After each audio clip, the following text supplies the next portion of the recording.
నమస్తే. Welcome to Rudra TV.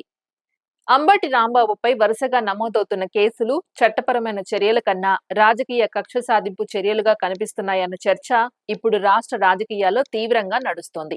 Chandrababu నాయుడుపై అనుచిత వ్యాఖ్యలు చేసినందుకు అంబటి రాంబాబును ఎవరూ సమర్థించరు. ఆ కేసులో చట్టపరంగా శిక్ష పడాల్సిందే అన్న అభిప్రాయంలో ఎలాంటి భేదాభిప్రాయాలు లేవు.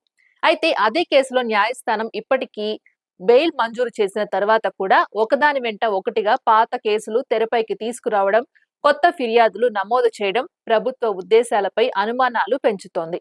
గతంలో పోసాని కృష్ణమురళిపై కూడా ఇలాగే వరుస కేసులు పెట్టినప్పటికీ అప్పట్లో ఇంత స్థాయిలో సామాజిక వ్యతిరేకత కనిపించలేదు.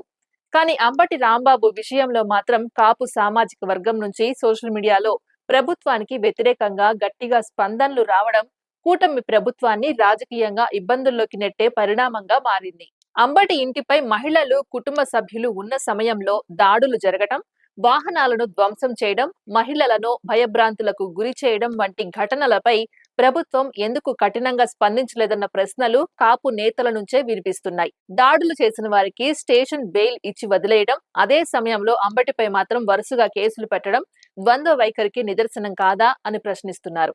చంద్రబాబుపై వ్యాఖ్యల కేసులో రాష్ట్ర వ్యాప్తంగా 36 ఫిర్యాదులు నమోదు చేయడానికి కూడా తప్పు పడుతూ ఒకే వ్యాఖ్యపై ఇన్ని కేసులు పెట్టడం చట్టబద్ధమా అన్న సందేహాలు వ్యక్తమవుతున్నాయి. బెయిల్ వస్తుందని ముందే అంచనా వేసి మెడికల్ కాలేజీల ప్రైవేటీకరణపై వైసీపీ ఆందోళన సమయంలో పోలీసుల విధులకు ఆటంకం కలిగించారంటూ పీటీ వారెంట్ దాఖలు చేయడం, ఆ కేసులోనూ బెయిల్ రావడంతో వెంటనే సత్తెనపల్లిలో 2023 సంక్రాంతి లాటరీ అవినీతి ఆరోపణలతో మరో కేసు నమోదు చేయడం యాదృచ్ఛికం కాదన్న వాదనలు వినిపిస్తున్నాయి.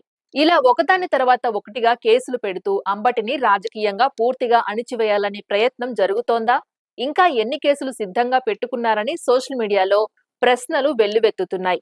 మొత్తానికి అంబటి రాంబాబు చేసిన వ్యాఖ్యలు తప్పేనని అంగీకరిస్తూనే ఆ పేరుతో కుటుంబాలను భయపెట్టడం, ఇళ్లపై దాడులు జరగడం, వరుస కేసులతో టార్గెట్ చేయడం చట్ట పాలనకు భిన్నంగా కక్ష సాధింపు రాజకీయాలకు నిదర్శనం కాదా అనే ప్రశ్నలు కూటమి ప్రభుత్వాన్ని వెంటాడుతున్నాయి.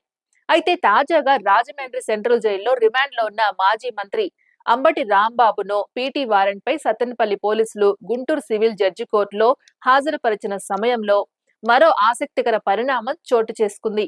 కోర్టు విచారణ పూర్తయిన తర్వాత అంబటిని బస్సులో తిరిగి తరలిస్తుండగా ఆయన పుష్ప సినిమా స్టైల్లో తగ్గేదేలే అన్నట్లుగా చేతి సైగలు చేస్తూ ధీమా ప్రదర్శించారు. ఈ దృశ్యాలు వెంటనే సోషల్ మీడియాలో వైరల్ గా మారి రాజకీయ వర్గాల్లో చర్చకు దారితీశాయి. వరుస కేసులు, అరెస్టులు, బెయిల్లు అన్ని ఎదుర్కొంటున్నప్పటికీ తాను ఏమాత్రం వెనక్కి తగ్గబోనన్న సందేశాన్ని అంబటి ఈ సైగల ద్వారా ఇచ్చారన్న అభిప్రాయం ఆయన అనుచరుల్లో వినిపిస్తోంది. మరోవైపు కోర్టు పరిధిలో ఈ తరహా హావభావాలు ప్రదర్శించడం సరైనదా అని ప్రత్యర్థి వర్గాలు విమర్శలు చేస్తుండటంతో అంబటి రాంబాబు వ్యవహారం చట్టపరంగా, రాజకీయంగా మరోసారి హాట్ టాపిక్ గా మారింది. ఇది ఇవాల్టి అప్డేట్. మరో అప్డేట్ తో మళ్ళీ కలుద్దాం. అంతవరకు చూస్తూనే ఉండండి రుద్ర టీవీ.